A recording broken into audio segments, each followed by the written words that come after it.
Boa noite, irmãos, graça e paz.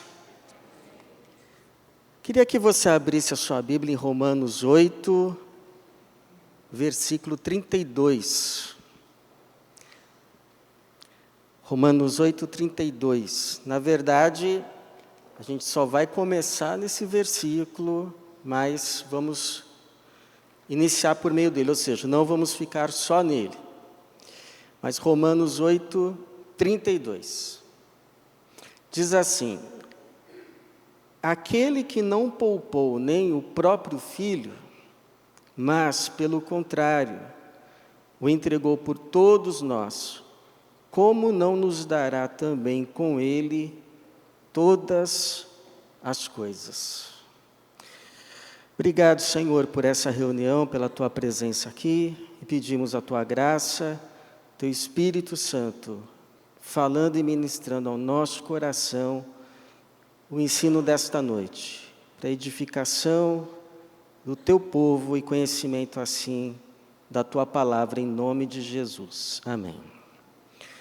Quem saberia me dizer, ou definir, ou explicar a diferença entre essas palavras que aparecem na Bíblia? Expiação, propiciação, substituição, redenção, reconciliação. Alguém aqui saberia definir pelo menos uma dessas palavras, porque essas palavras aparecem nas nossas leituras bíblicas. Então, eu gostaria de saber como está o nosso vocabulário bíblico. Alguém saberia me dizer alguma dessas definições de palavra, irmã Eunice? Hã? A irmã levantou a mão ou não? Ah, não? Então, ó, expiação. Quem poderia? Não, aí não. Não, tudo bem, fala aí, irmão. Mas é bíblico isso aí ou é uma definição? Não, quero saber a definição bíblica. Então, irmãos, expiação, propiciação, substituição, redenção, reconciliação, todas essas coisas, Jesus estava fazendo lá na cruz. Todas essas coisas. O problema é que às vezes a gente olha para a cruz e enfatiza apenas um aspecto da obra de Jesus na cruz e esquece ou não enfatiza tanto os outros. Então, se a gente perguntar para as crianças que frequentam a igreja, por que Jesus morreu na cruz? Para nos salvar. Amém. Correto, está certo. Que mais? Que mais Jesus estava fazendo na cruz? Então, eu quero convidar você hoje a olhar de novo para a cruz, ver ali Jesus crucificado, mas nós vamos olhar para a cruz de diferentes ângulos, e em cada perspectiva nós vamos olhar uma faceta da obra de Jesus e tentar depois, no final, entender o que isso significa, implica para a nossa vida de oração.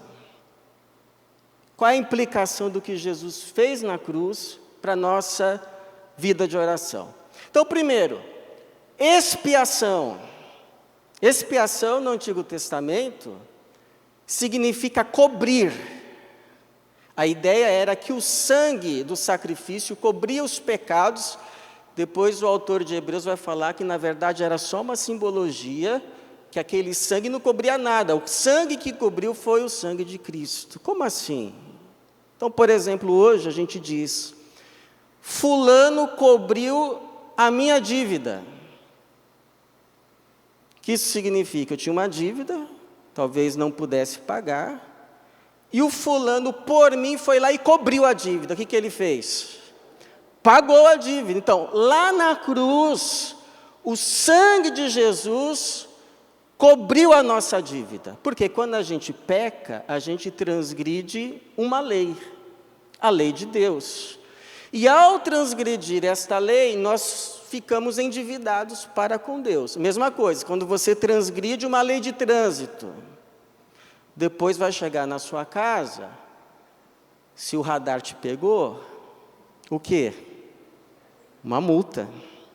Você transgrediu uma lei. E o que você vai ter que fazer, se você não quiser perder mais ponto na carteira? Vai pagar. Então, quando a gente transgrediu a lei de Deus, a gente contraiu uma dívida que a gente não podia pagar, a não ser com a morte. Jesus, então, assume a dívida e paga lá na cruz por nós, mas vou dizer para você, Ele não pagou em 10 suaves prestações. Jesus pagou à vista, de uma vez só. Cobriu a dívida aqui, de todo mundo que está aqui e de todos os que não estão aqui. Entendeu isso? Ele pagou, cobriu a dívida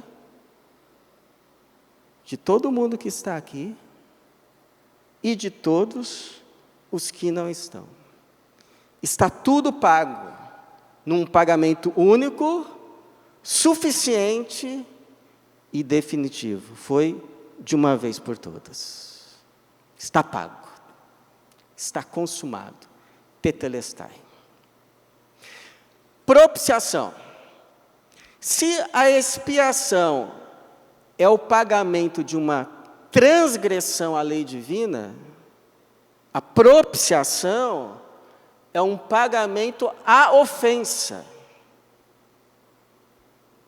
Porque veja bem, imagina que um dia você, num acesso de raiva, você não, vou dar outro exemplo, outra pessoa, você não faz isso. Mas uma pessoa começa a discutir com outra, aí, num acesso de raiva, ela dá um soco na outra, quebra os dentes da outra. Meu Deus, o que eu fiz? Me perdoa, eu pago a restauração. O que a outra vai responder para ela? Muito obrigado. Essa que quebrou os dentes da outra, ela vai ter que pagar só a restauração? Ela vai ter que pagar também o quê? Os danos morais. A humilhação, a vergonha, a ofensa que fez a outra passar. Então não é só a transgressão, é a ofensa. Quando a gente peca, a gente não só transgride a lei de Deus, a gente ofende a santidade de Deus. Então, lá na cruz, Jesus não pagou apenas a transgressão, mas Jesus também pagou os danos morais, a ofensa que o nosso pecado causou a Deus, porque todo pecado é feito debaixo dos olhos de Deus. É um atrevimento. É uma ofensa ao Criador, à santidade do Senhor. Por isso que o João vai dizer, Ele é a propiciação pelos nossos pecados, e não somente pelos nossos, mas também pelos pecados de todo o mundo. E alguns vão definir propiciação como afastamento da ira. Afastamento da ira. O sacrifício que remove a ira, porque isso ofendeu a Deus.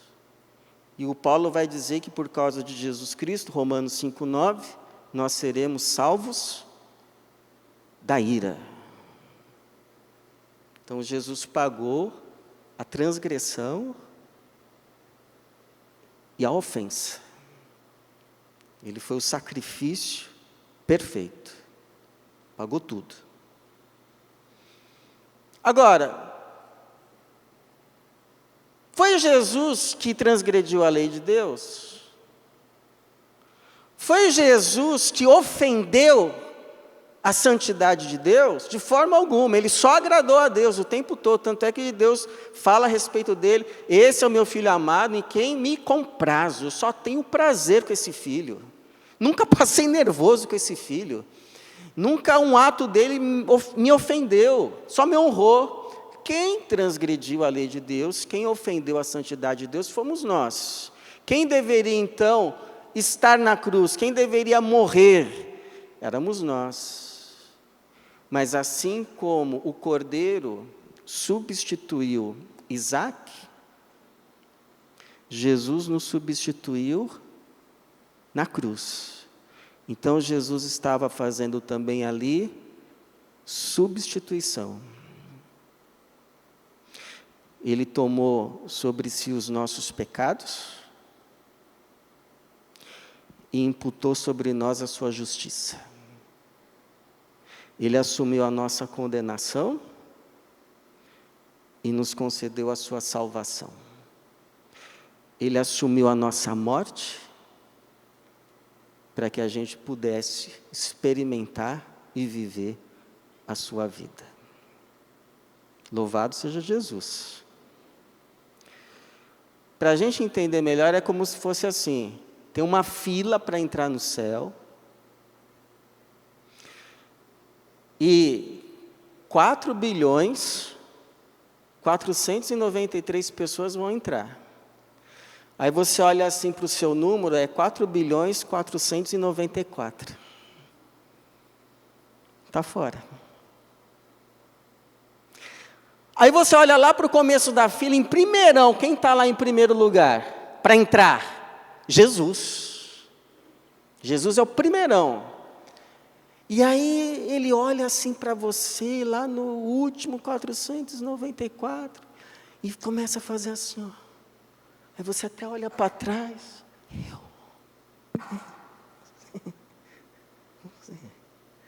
E você animadíssimo, feliz da vida, você atravessa aquilo tudo lá, chega lá, Jesus, muito obrigado, porque o Senhor me viu lá em último, já estava até ficando quente lá, Jesus. Muito obrigado. O Senhor vai me deixar entrar na sua frente, Jesus? Não. Seria injusto. Não posso deixar você entrar na minha frente. Bom, então, aí Jesus fala assim, me dá aqui o seu número, 4.494, e ele te entrega o dele, número 1. Eu vou lá ficar no seu lugar, para que você possa entrar. Foi isso. Pergunto, dá para não amar Jesus? Foi o que ele fez por nós na cruz. Substituição. Mas ele fez mais. Ele ali foi a nossa redenção. O que significa a redenção? Redenção é o pagamento de um resgate. Nós estávamos cativos. Éramos cativos, não tínhamos liberdade, estávamos mortos nos nossos delitos e pecados, presos na morte, na escuridão. E Jesus, então, foi o nosso resgate. No Antigo Testamento, tinha uma lei que era o seguinte: às vezes a pessoa ficava endividada, ela não conseguia pagar a dívida, o que ela fazia? Ela se vendia como escrava, não tinha como pagar a dívida. Ela se vendia como escrava. Só que tinha uma lei que dizia o seguinte: se um parente dela chegar e oferecer o pagamento, ou seja, o pagamento da dívida que ela tinha e ela não conseguia pagar, quem a recebeu como escrava por causa do pagamento da dívida, teria que, por lei, liberá-la. Liberar. Não podia falar assim, não quero o pagamento não, quero ficar com ela, com essa pessoa, minha escrava. Não podia, porque tinha o Goel, o parente que tinha o direito de levar lá o pagamento e ter a pessoa de volta. Quem fez isso foi, sabe quem? Oséias. Boaz, depois eu vou pensar se foi resgate. Mas resgate mesmo foi Oséias. Isso eu tenho certeza. Boaz eu vou pensar, tá? Vou estudar, vou ver. Não tenho certeza não. Mas Oséias sim. Quem foi que Oséias resgatou do mercado de escravos?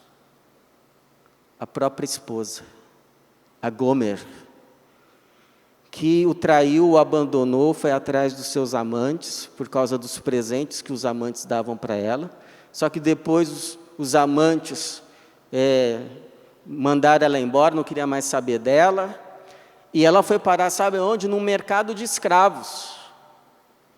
Foi vendida como escrava, ou se vendeu, sei lá. Só sei que Deus fala, vai lá e ama de novo essa mulher, porque assim como o meu povo se afasta de mim, indo atrás de outros deuses, essa mulher foi atrás de outros homens, mas assim como eu pago o resgate para ter o meu povo de volta, então você vai lá, e aí foi lá o Oséias e pagou pelo resgate da esposa, e a trouxe de volta para casa. Então, nós somos a Gomer. E Deus é o nosso Oséias, o nosso Goel. E Jesus é o pagamento pelo nosso resgate. Para que nós possamos estar de novo com Deus. Agora, esse pagamento de resgate foi feito para quem? Não responda para não errar. Calma. Porque de vez em quando circula aí na internet umas historinhas, principalmente quando vai chegando a época da Páscoa, circula às vezes uma historinha, você já deve ter ouvido, você que é mais antigo de igreja, eu acho que você já ouviu, uma historinha assim. Não, porque uma ovelhinha rebelde se desviou, fugiu, saiu do rebanho, aí um homem mau, ou um pastor mau, pegou ela e levou para casa. E agora você é minha. Só que aí o bom pastor contou às ovelhas, cadê a minha ovelhinha? Está faltando uma ovelhinha. Foi atrás da ovelhinha, encontrou onde ela estava, bateu lá na porta do homem mau, do pastor mau. Eu quero a minha ovelhinha. Bom, mas agora ela é minha. Se você quiser, você tem que me pagar. Aí o bom pastor vai lá, entrega a quantia para resgatar a sua ovelhinha do pastor mau. Quem já ouviu essa história? Ah, mas duvido. Ninguém ouviu, ainda bem que não ouviu então. Mas se ouvir, deleta. É fake. Por quê? Porque o pagamento do nosso resgate, Jesus não fez para o mal.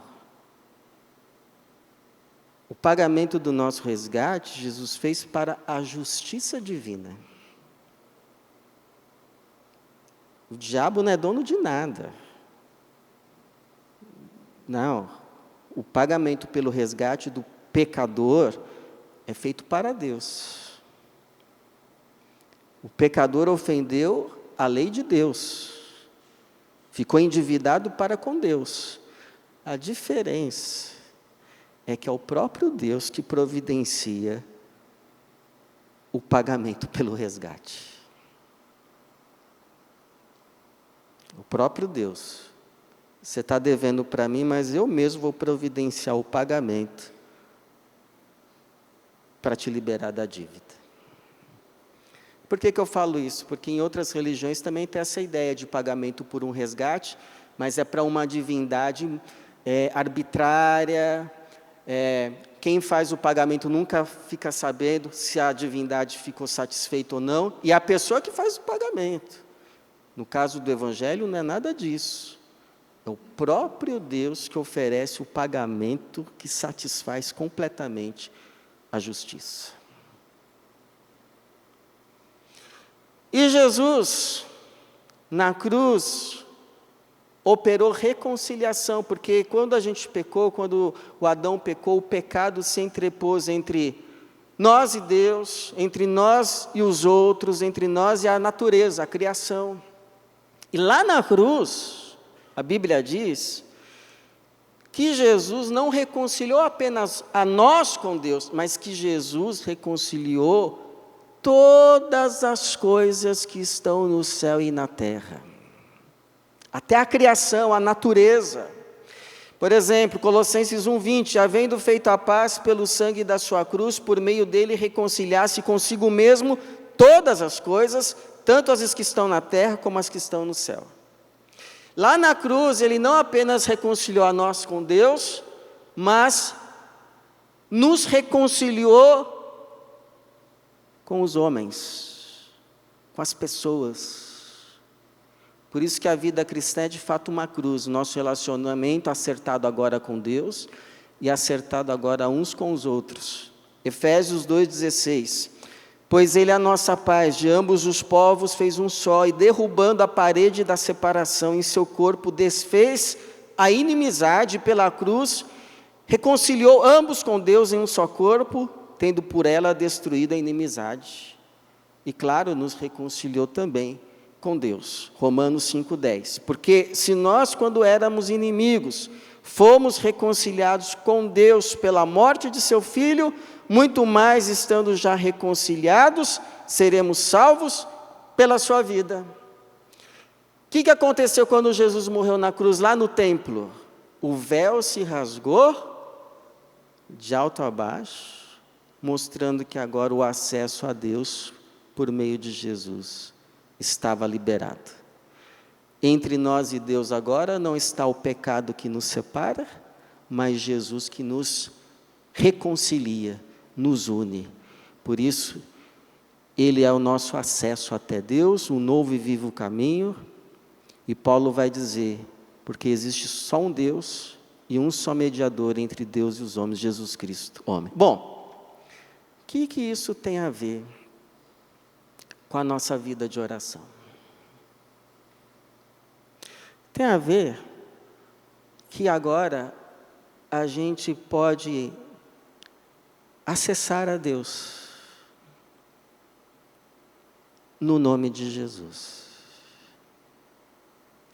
É por isso que a nossa oração é sempre feita em nome de Jesus.